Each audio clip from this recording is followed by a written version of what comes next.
rough week for me to get through. Amen. But yet here I am. Amen. Anybody had to struggle a little bit last week? Well, I was reminded as I was sitting there about the 27th Psalm. Amen. And when you get to the end of the 27th Psalms, it said, I would have fainted had not I believed to see the goodness of the Lord. Yet in the land of the wait, I say on the Lord. I don't know what you were going through that, I just paraphrase it. But I don't know what you were going through this morning, but I want you to know I came through a rough week last week. Amen. And the enemy tried to make me collapse. Amen. The enemy tried to make me stop, give up, and say, what? But I want you to know, yet here I stand. Amen. I know I'm not the only one the enemy came up against. No, why? Because we moving forward in the Lord. And when you begin to move forward in the Lord, the enemy tries to knock you down, tear you down, tie you up, trip you up, and make you feel all kinds of emotions. Amen. Anybody with me this morning? I'm going to take my seat, but it had not been for the Lord. All the things that he had done for me. Amen. I began to remind myself all the things that he had brought me through. All the doors that he had opened up. And I began to say, I'm going to wait on the Lord. I'm going to wait, tears streaming down my face. I'm going to wait on the Lord. Broke without a dime. I'm waiting on the Lord because I know if I wait on God, he will show up. Why will he show up, Pastor? Because I am a child of the Most High King. I am. You got to make this thing personal. Child of the Most High King. I don't care what nobody say about me. I don't care how nobody look at me. Amen. That's one thing they can't take away from me, and that is me being a child of God. That's one thing the enemy can't take away from you, is you being a child of God. When God wants to bless you, he's going to bless you anyhow. With the enemy standing right there, amen. With the devil smiling right in your face. He going to bless you sometimes broke without a dime. But God will step in if you wait on the Lord. He will step in. Oh, y'all can take y'all seats, amen. Y'all, I understand it's a little hot. You don't feel like praising this morning. But I feel like giving him a little praise, amen. I just want to tell you a few things. I don't want to steal nobody's testimony, but I just want to tell you a few things I thank God for. Let's start off with Tracy Ray, Trace March. She's in the building, y'all. Last week, she was going through a situation, amen. But God delivered her, and she's still in the building. Reverend Bohan and Deaconess Bohan. The Lord took them all the way over to Mexico and brought them back. I'm grateful.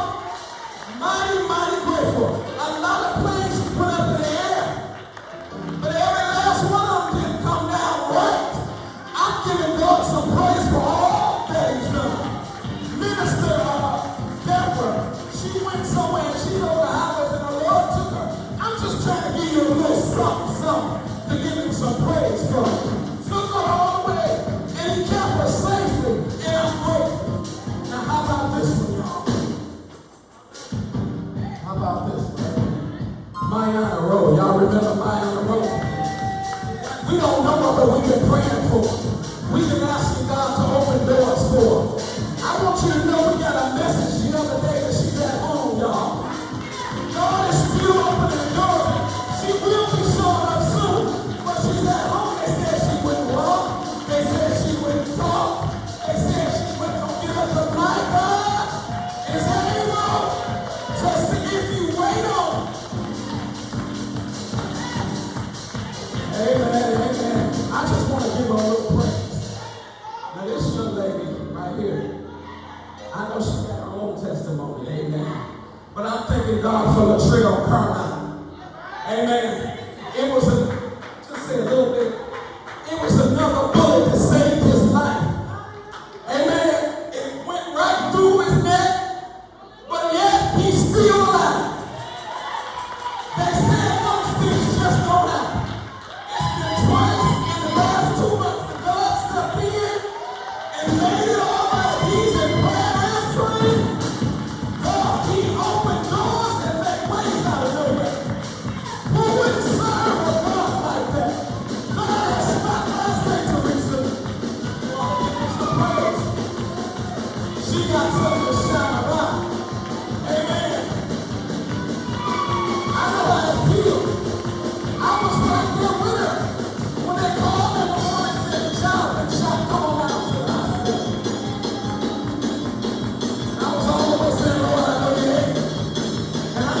was praying. Me and First Lady was talking to God. We knew you ain't gonna let it go out like this. We need y'all to give us some praise, some honor, and some non-break. You don't know when you're gonna knock on your door. That's the empty area. But you better be ready. You gotta get your heart right. Get your mind right. God is able to lift up a bound down here. My God is able to give ease to a covered man. And when I found out what he want to keep you, he gonna keep you. Amen. When he want to keep you, he gonna keep you. I imagine she said, "Now that one, not my baby boy. She got a couple, but not that one." Amen. You gotta get personal. You gotta tell the Lord, "I need you to step in for mine." Yeah. Well, Brother Craig prayed for his grandbaby. He said, "God, I knew you was gonna do it." But he ain't done yet, Brother Craig. You hear me, darling? He ain't done yet. Because he said he would. Yeah. All right. I'm taking my seat. Y'all act like y'all ain't got nothing to praise for. But if the doctors come up to you and tell you your child can't walk, or the doctors come up to you or call you in the midnight hour and say your child been shot, and you don't know what's going on, all I can tell you is to get here. You'll be shouting too if you wake up the next morning and they're still around. They're still able to say, "Lord, I thank you." Oh, somebody give them some praise. You ain't even got to go that far. God has touched somebody's in here. Amen. Already they healed somebody's in here. Let's not forget where he brought us from and begin to give him some praise for where he's taken us. My God will see you through in the midnight hour. Amen. I forgot about this young man over here who had the priest. God took him all the way over the waters too and brought him back safe. And I thank him. I thank him. I thank him when they got where they was going. Didn't no enemy come in and snatch them. Amen. Because you know they doing that too. You get to a foreign land or you get somewhere else and they snatch you. But God kept us. And I'm mighty, mighty grateful. And mighty grateful. Amen. Before I take my seat, I'm grateful for my mom and your mom Robinson this morning. Amen. Don't nobody really know what she's been through. But I know my God was able to keep her. And I'm going to lean and depend on that. And I just want to tell them thank you.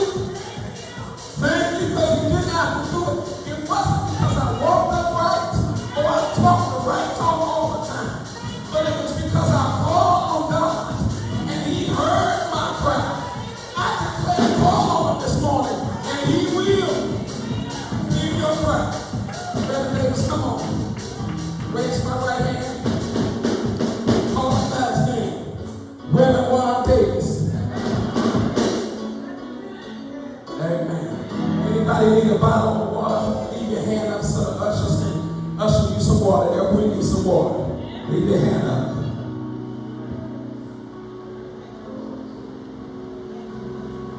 Hallelujah.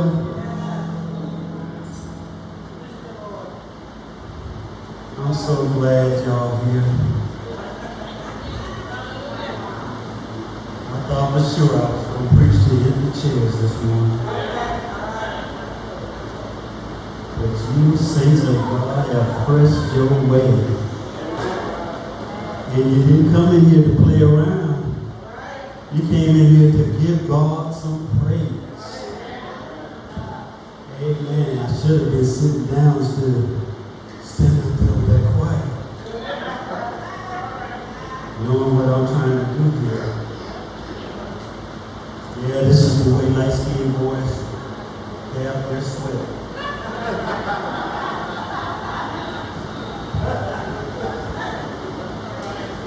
Amen, amen, amen. in the Lord. Because he is good. He do all things well. Amen, amen. I'm going to get right to it. Get us out of here. I ain't trying to sweat no more than I have to. I don't want y'all to be happy I sit down for the wrong reason. I know me, I can expound on these scriptures in 10-15 minutes, but I believe God wants me to take a little more time this morning. Amen. There's an urgency in my spirit to try to make sense of what God has told me. Amen. I thought all week, God, what you want me to do? What you want me to do? And I left it alone and went and sit down. Came back again. What you want me to say, Lord? What you want me to say? Sat down again. I'm still waiting. Then the Lord said, time. And I'm like, what about time? He do you like that. And then I was reminded of scripture I had read about a month ago. Amen. And it was about the understanding and the awareness of the age of time we are living in as believers. I'm going to make this simple as I can because it got too deep for me and I had to keep taking a break. Amen. I believe that God wants to bring this to our forefront, to the forefront of our consciousness with an urgency. So just bear with me a few minutes. I'm going to tap into these 3 spiritual principles, and they're just kind of like topics, amen, that will lead us into what I believe God wants us to focus on. One of them is pay as a topic. Pay me what you owe me. That could be kind of interesting. Amen. The other one is control your flow, or your flow will control you. And the other one is Christ's return is closer than when we first believed. Now, because I had a week, like the pastor did, and then I had months, and I've had a year, even up until this present moment, and I kind of need a personal praise break this morning. The devil has tried and tested me in every area of my existence. And that only made me know that my calling and my purpose must be making him upset. It must have him a little bit concerned. Because if you know anything about me, I'm going to stand my ground. I'm going to do what God said do. Walking, skipping, crawling, or just waving my hand. That's the faith I have. That's the way I have done this thing when God called me and freed me from burning hell. I'm resting in him. And don't get me wrong or confused, because Christ is in me and I'm in Christ.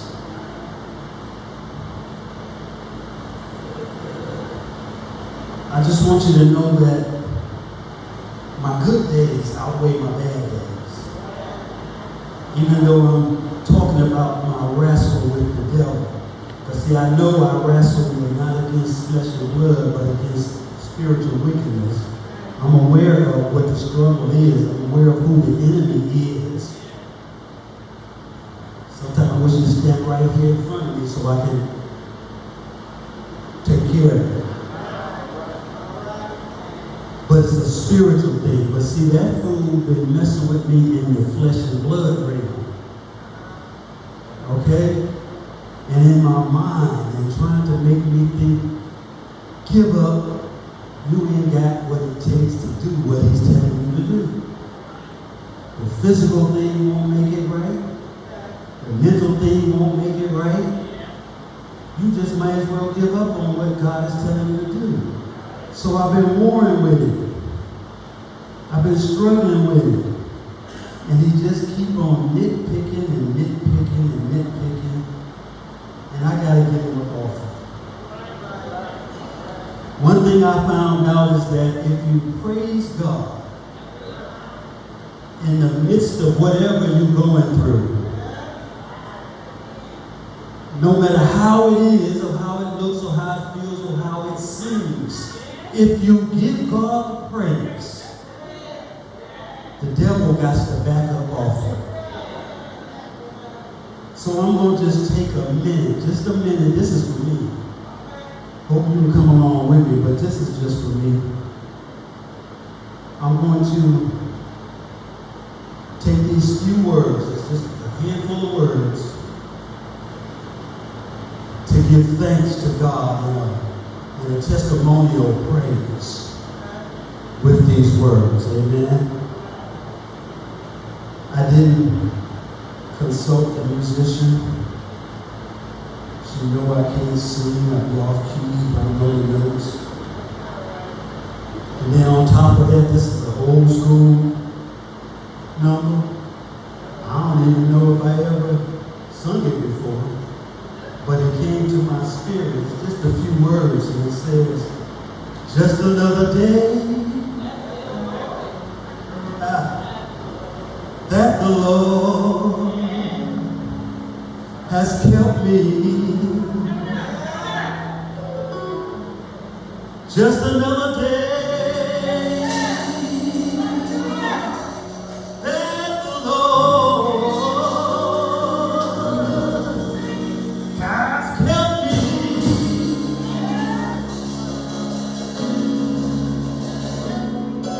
He has kept me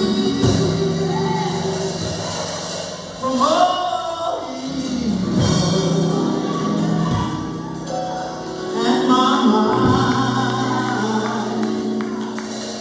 stayed on Him. Just another day that the Lord has helped me.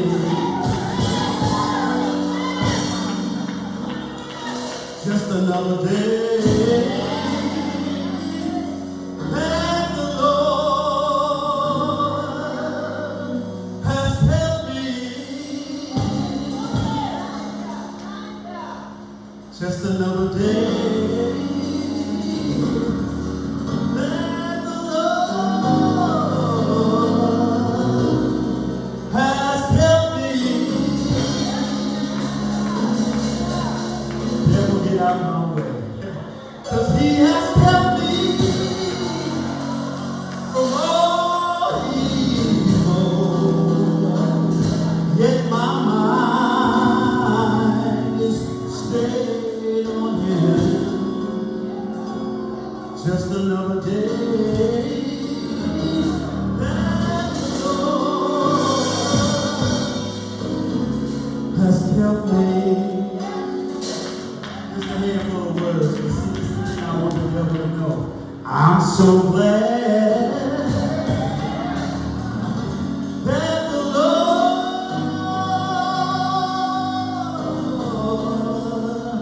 has helped me.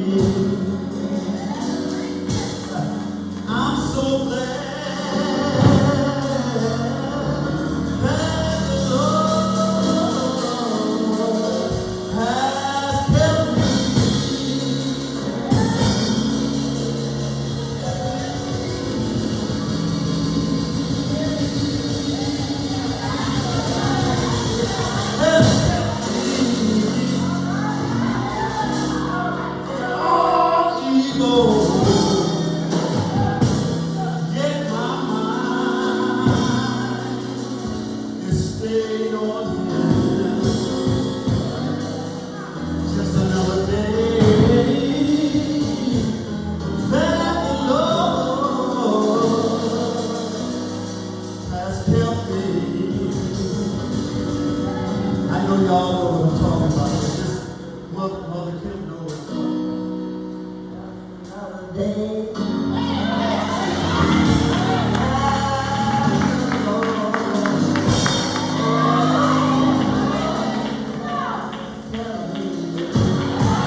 Our scripture is going to come from Romans 13, the 8th through the 11th verse. Our focus is going to be on the 8th verse and the 11th verse. But I'm going to read through those verses, amen. If you want to stand and read along with me, I'm reading from the NLT version. Amen, amen, amen.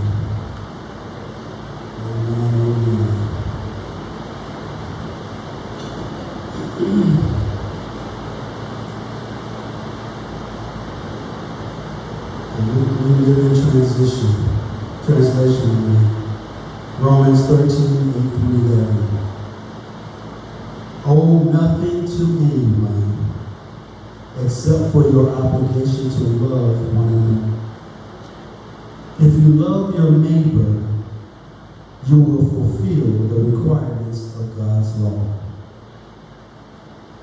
For the commandments say, you must not commit adultery, you must not murder, you must not steal, you must not covet. These and other such commandments are summed up in this one commandment: love your neighbor as yourself. Love does no wrong to others, so love fulfills the requirements of God's law. It's a good point right there. 11th verse. This is all the more urgent for you to know how late it is. Time is running out. Wake up, for our salvation is nearer now than when you first believed. Amen, amen. You may be seated.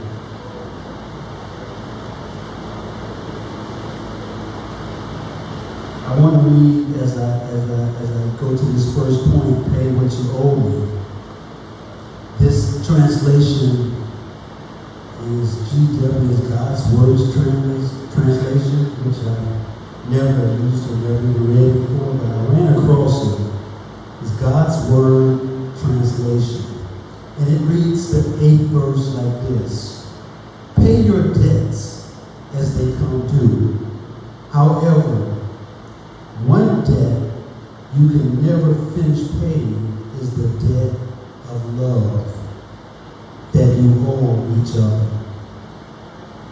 The one who loves another person has fulfilled Moses' teachings.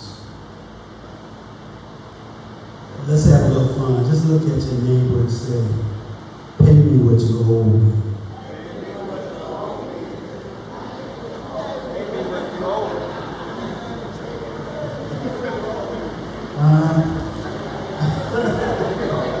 I thought that'd be fun.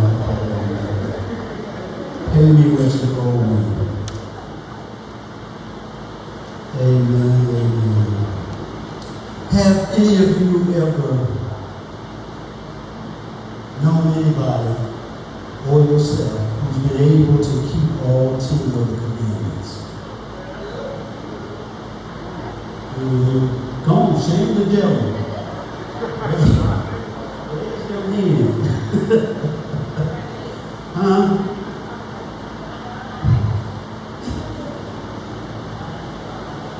You may do one, you may got one or two, but the Word of God says if you miss just one, you will miss them all. But if you love your neighbor as yourself, you have fulfilled the law. There's many who never get beyond the point of trying to be saved by keeping the law instead of accepting the gift of grace. Did y'all hear what I said? Some of you tripping, get all crazy about missing a step, doing something. You figure God's going to punish you for it. Trying to obey the law.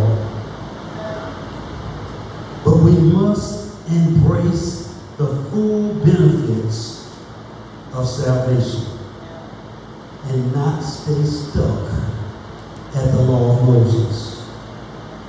It's evident that believers, and I dare say Christians, has proven that they cannot keep all of the 10 commandments. But we profess to be saved. How are we saved and keep on sinning? I dare say that the struggle is real. Huh? Come on, yeah, amen. If you agree. We've learned to ask for forgiveness and try to get it right the next time.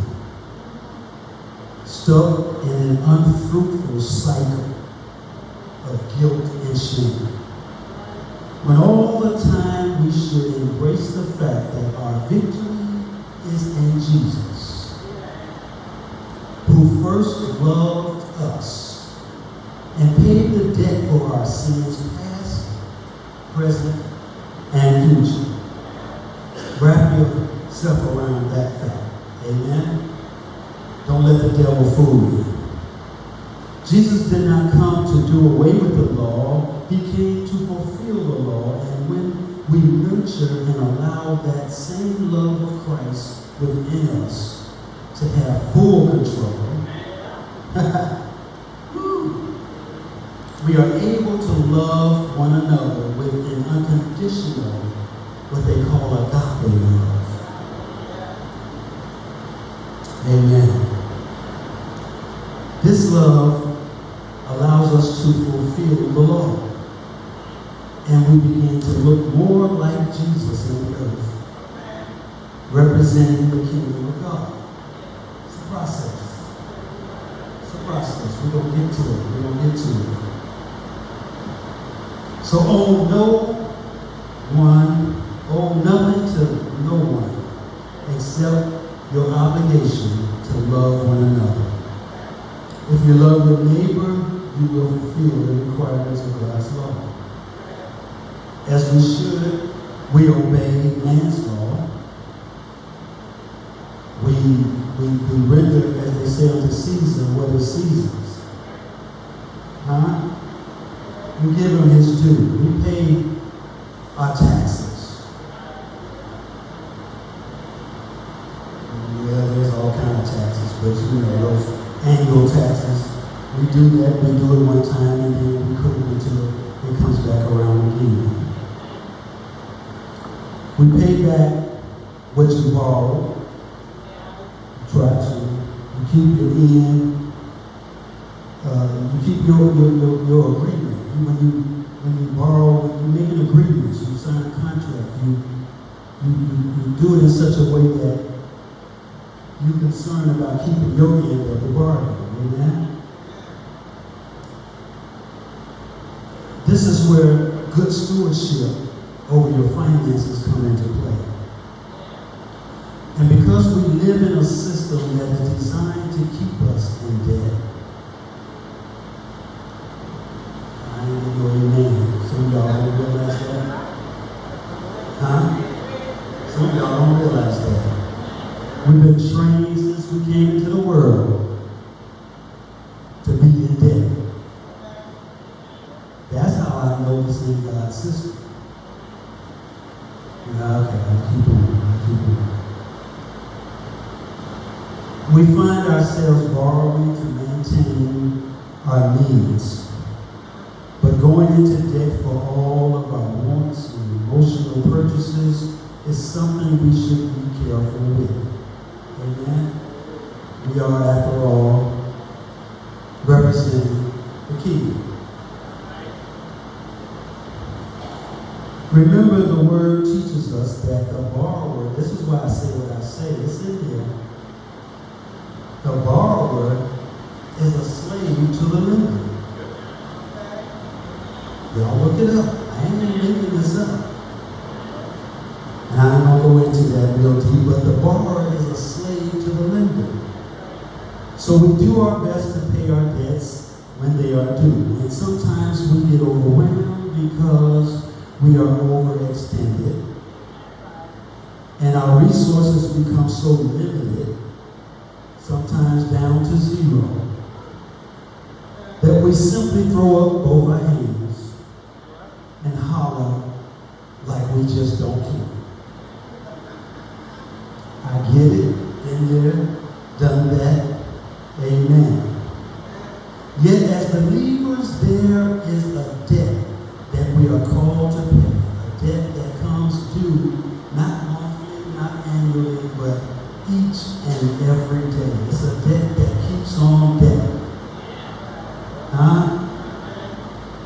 It's going to keep on debt. It's going to keep on debt even into eternity. This debt we have to keep on paying. this debt is to love your neighbor as yourself. Not just your family and friends, but all of those who God loves. As a child of God, I expect you to pay me what you owe me. Point 2, control your flow. We got one more to go after this. We don't get through. Control your flow. Time management is the key. If we want to live a powerful and productive life for the Lord, our stewardship over the gift of time that God has given us will sing praises throughout eternity. We have to embrace that. Time management. Y'all know, you be so busy, you got so much to do that you end up neglecting something. But the one thing we don't want to neglect is what God has called us to do. What God has created us to do. So we've got to get a grip on our time. The Bible gives us several passages that speak on the importance of time management and how wisely it would be for us to grab a hold to that. There were so many. I read about 25 of them and all of that. But I just want to hit on a couple of points. I believe that instinctively I've known all my life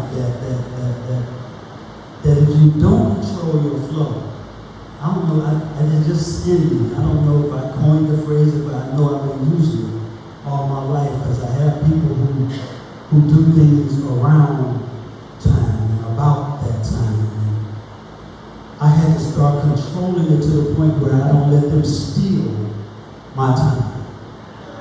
You know what I'm saying? I'll be there. Party starts at 10.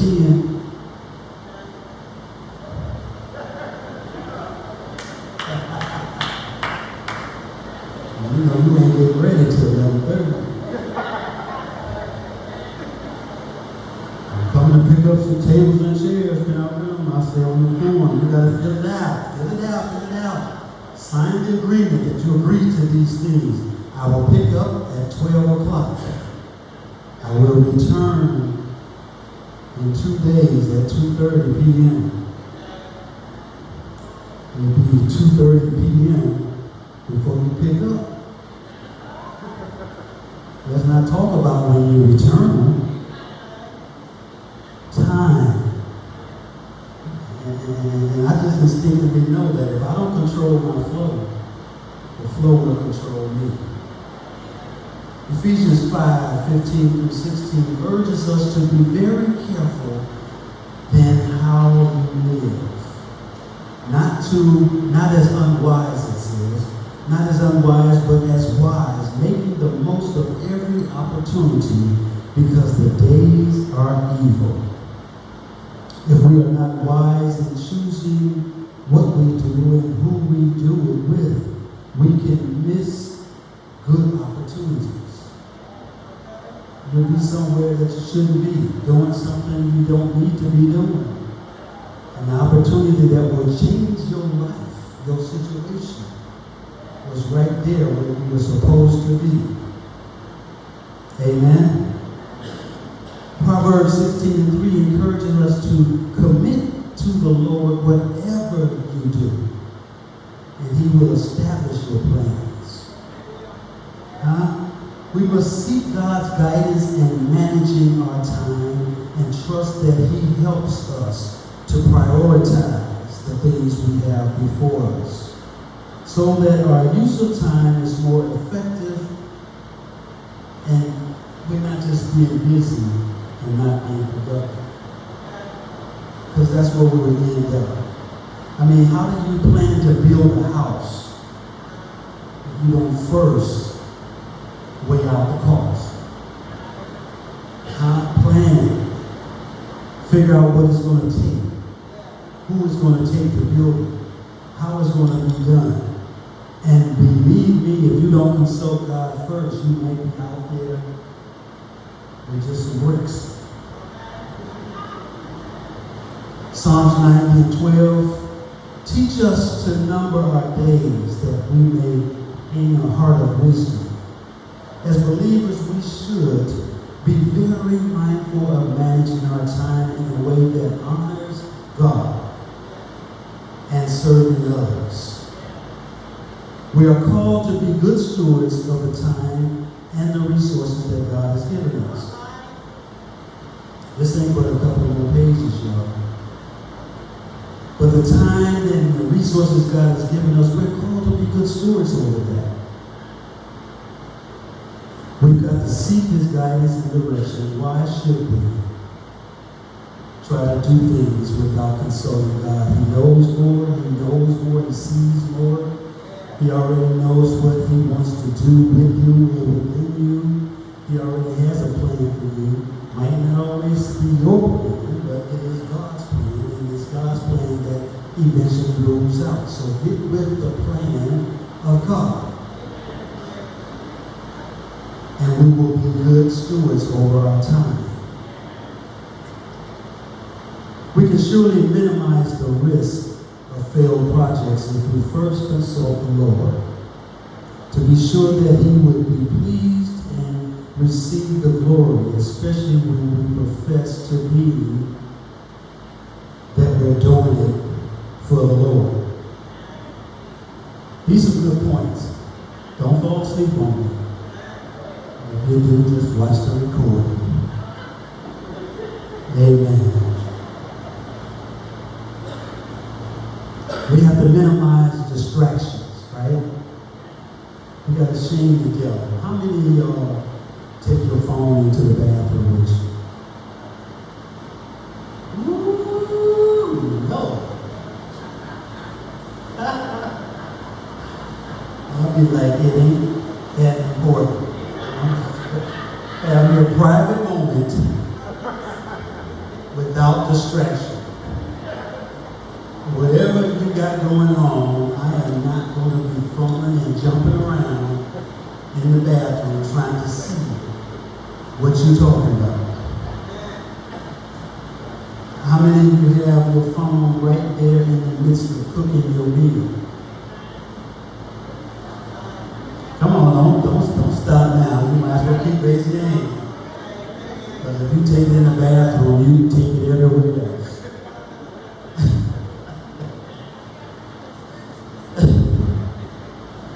Amen. I mean, it's become a utensil. Huh? You sit down and eat, you be reaching for the fork and mess around and reach for the phone because you need it. You need a swipe. You got to put a swipe in there because you're addicted now. You got to put a swipe in there. But we got to minimize distractions. Social media, texting, all these unplanned interruptions popping up out of nowhere.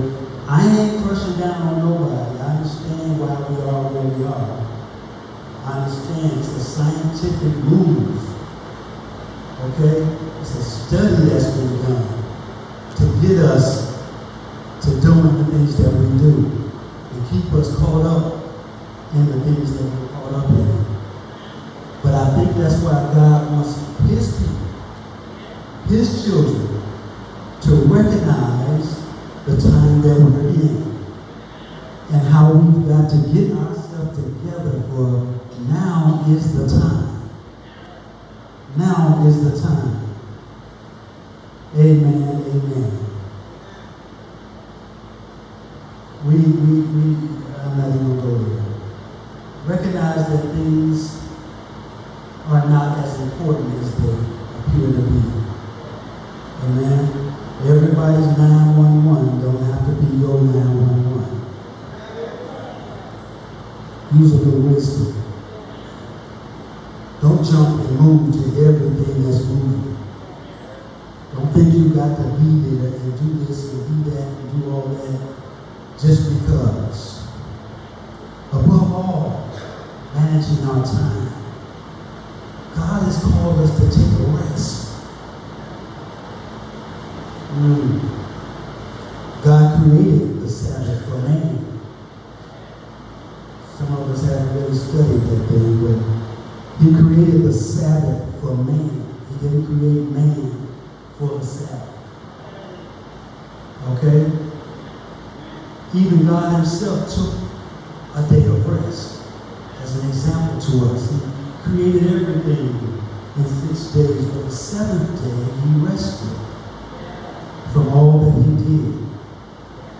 And the devil will have us tripping over our own feet because we haven't taken time to rest.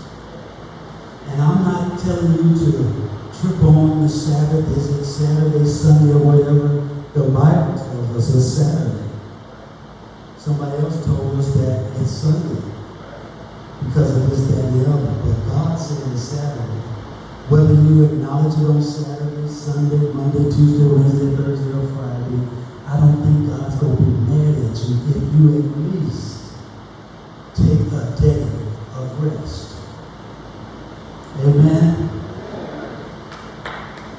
The prudent see danger and take refuge, but the simple keep going and they pay the penalty. That's Proverbs 27:12. I'm almost done. It is not so much about the things you shouldn't do in order to be right with God. Hear what I'm saying. Like I said, don't get caught up in the law. Don't get caught up in a whole lot of trivial stuff. It ain't so much about what you shouldn't be doing so that you can be right with God. It's about what you should be doing to be right with God, to be in right standing with God. The full benefit package that came with our salvation. It's not Medicare, it's not Medicaid, it's not whatever you purchase. So if you need the doctor, you can go and don't have to pay so much out of pocket. This benefit package was free. And if you need something, all you got to do is ask God. It came with a lot of benefits that we don't even take advantage of. We don't even recognize that they're there. But we should take full advantage of the benefit package that comes with salvation. And that is accepting the love of Christ, who paid the debt in full for you to have eternal life. That's what you got to do. If you haven't done it, please do it.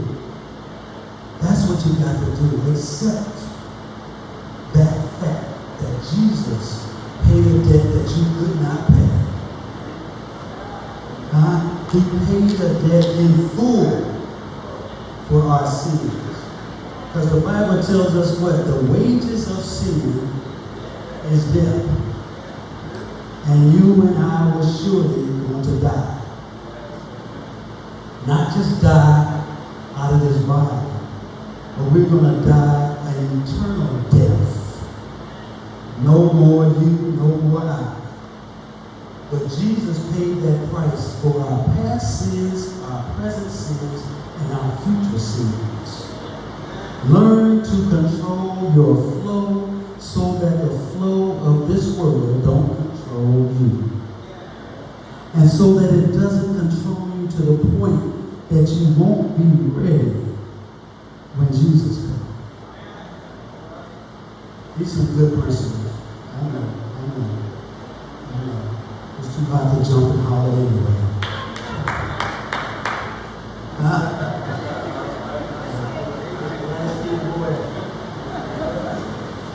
That is sweat. Point number 3, and we're going home. Christ's return is closer than we first believed. Mother Kim got a few years on me. Strangely enough, it ain't that many. But But she been hearing all her life, I'm sure. Jesus is coming back. Who've been hearing that all their life?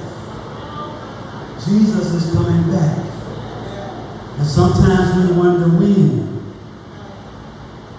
Is they fooling us? Did they make that up?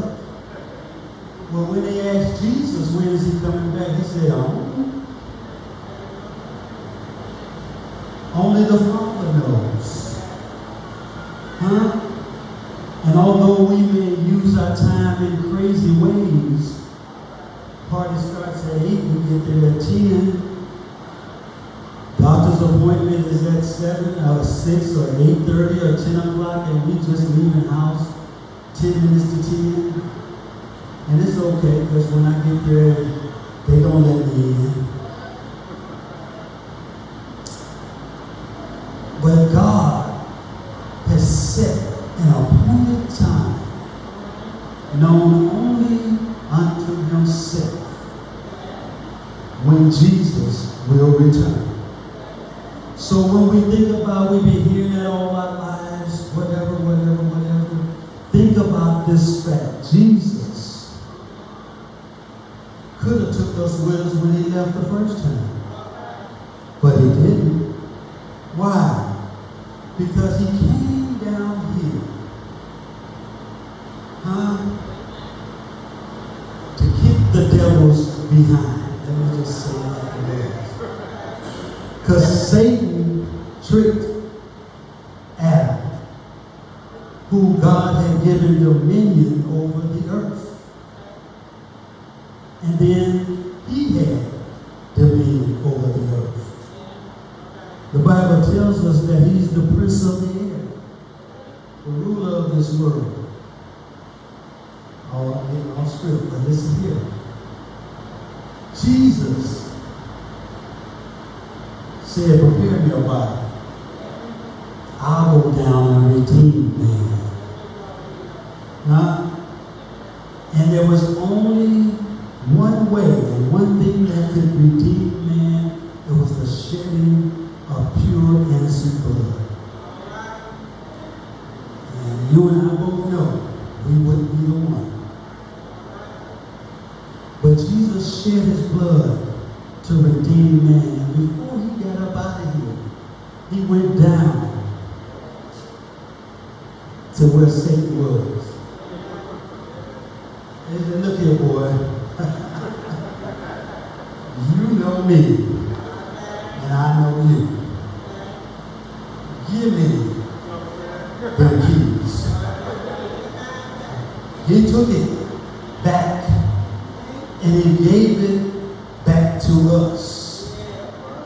So Jesus didn't take us up out of here. Woo! I'm going to just wrap it up like that. He didn't just take us up out of here when he left the first time, because there were still some things to take place. So when he took it back and gave the power back to us, unbeknown to most of us, because we are still walking like we don't have power.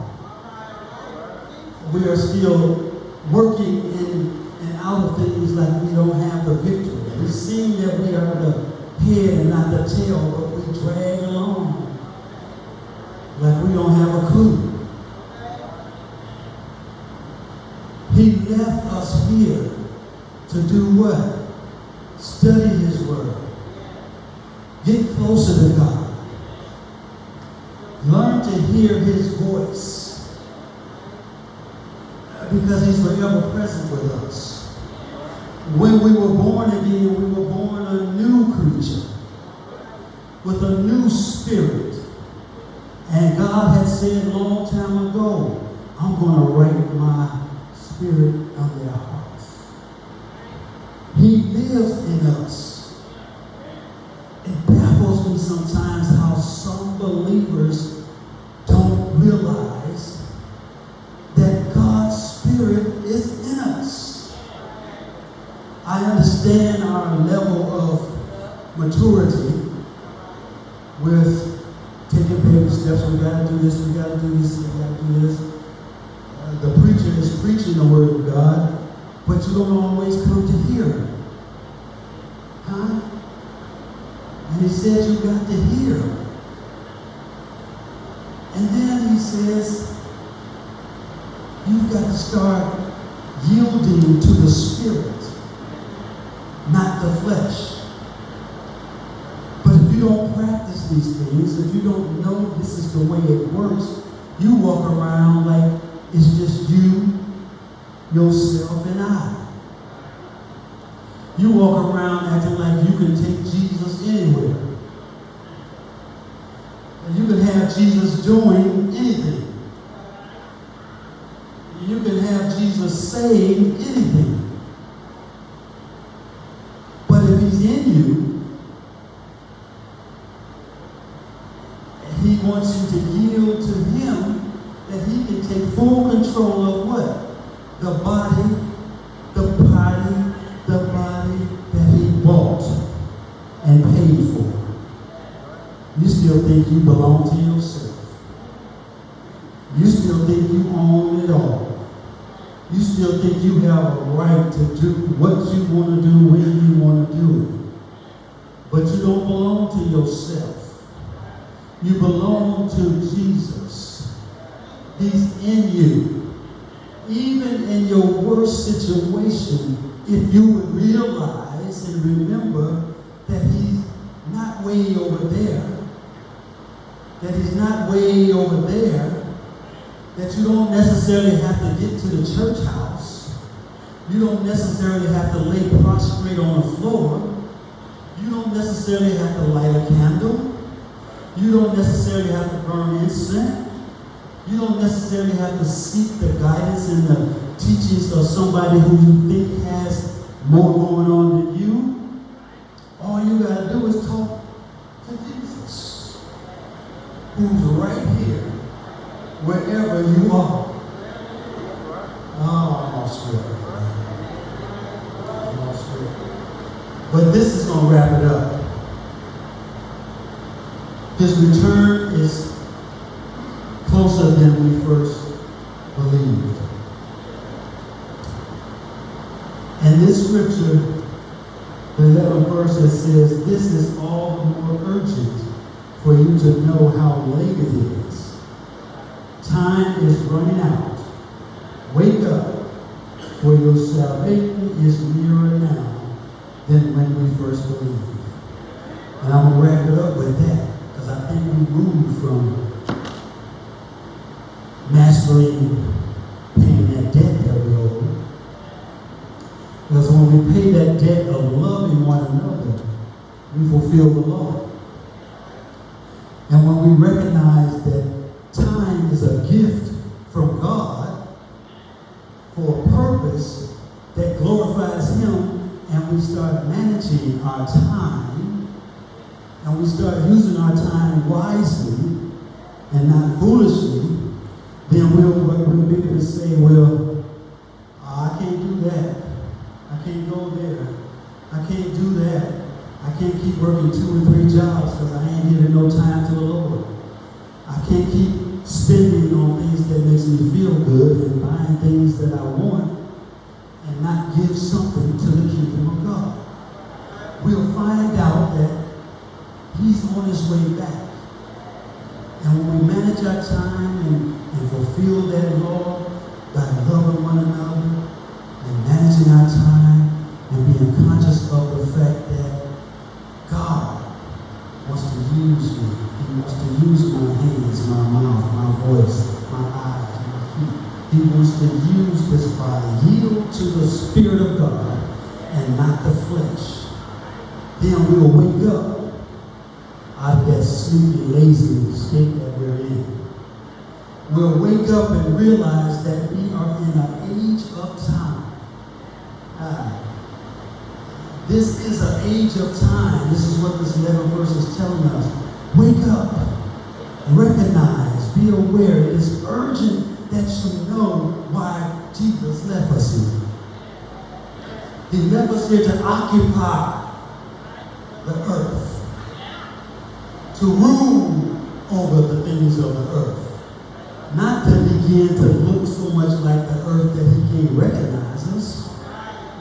He left us here to do things that represents him and represents the kingdom, to love on one another, to graciously help one another, to be there to support and uplift somebody else. He left us here to occupy until he comes back. And when it says the fullness of your salvation, because see, some of y'all getting too comfortable. I'm saved. That's good. That's all it is too. I'm saved. But see, the fullness of your salvation don't even take place until Jesus comes back. Huh? So we're left here to occupy, left here to do the work. And now he's saying it's urgent that you understand and that you be aware of the time we are in. This is the church age. This is the salvation age. This is the time that we are supposed to uplift Christ so that he would draw all men to him. Because this is one fact that you need to know. After death, there is no second chance.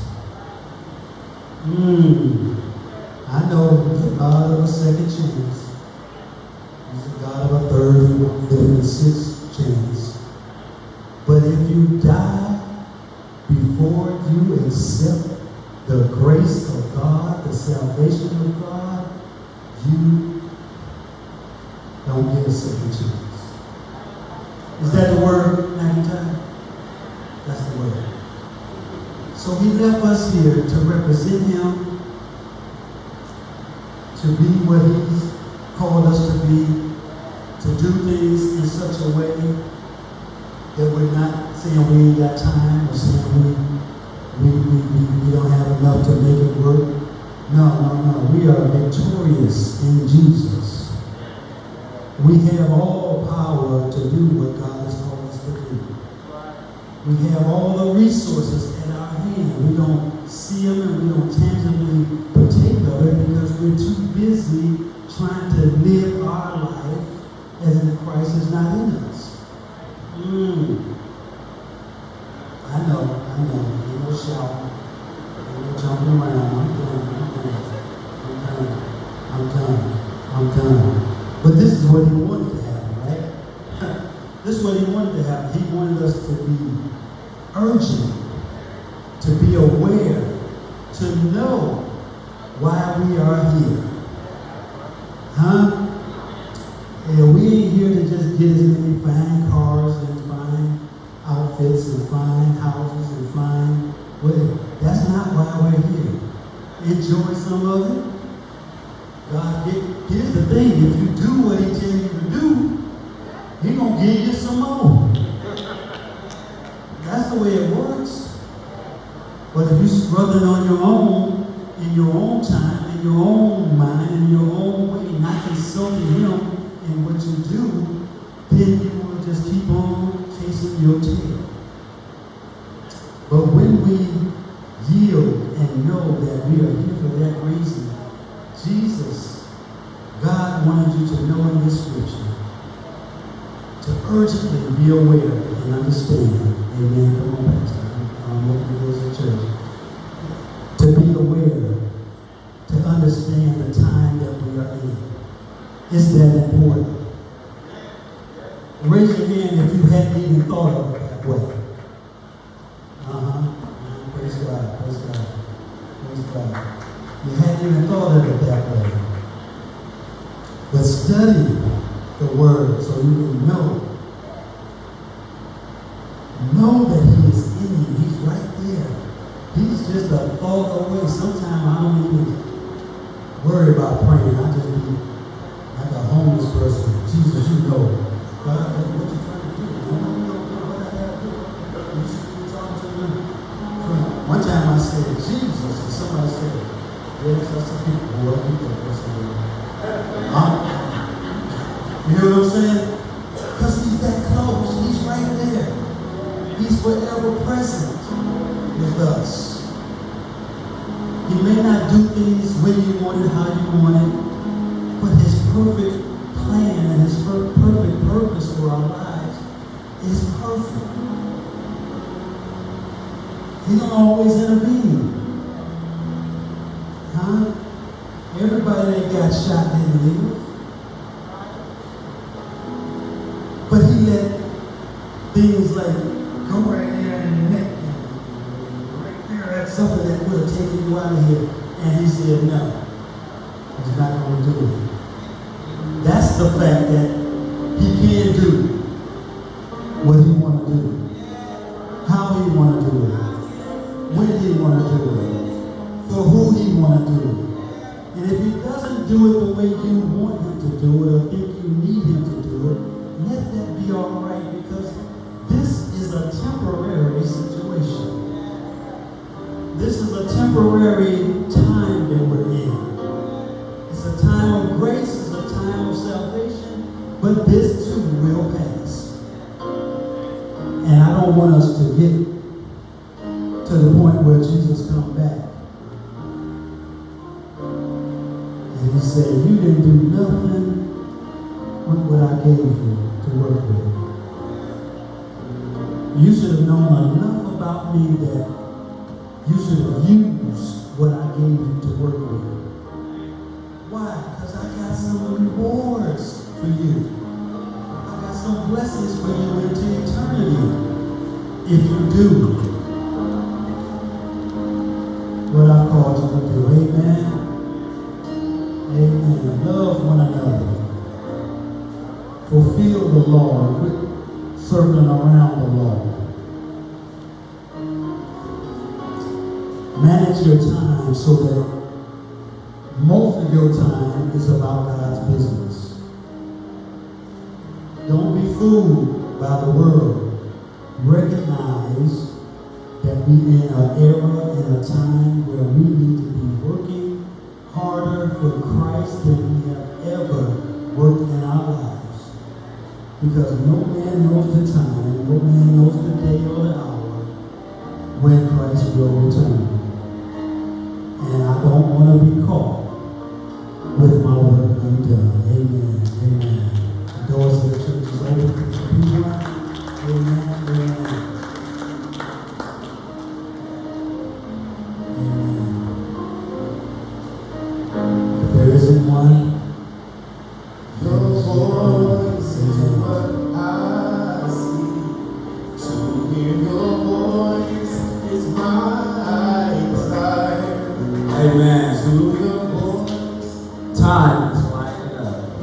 Get your business straight. Amen. Amen. We thank God for everything that's preached a good word to us this morning. Amen. Hold up a minute. Hold up a minute. Amen. We're going to ask that you would get ready to serve our Holy Communion. I'm going to ask that they would sing that until they finish bringing the table out. Then when they finish bringing the table out,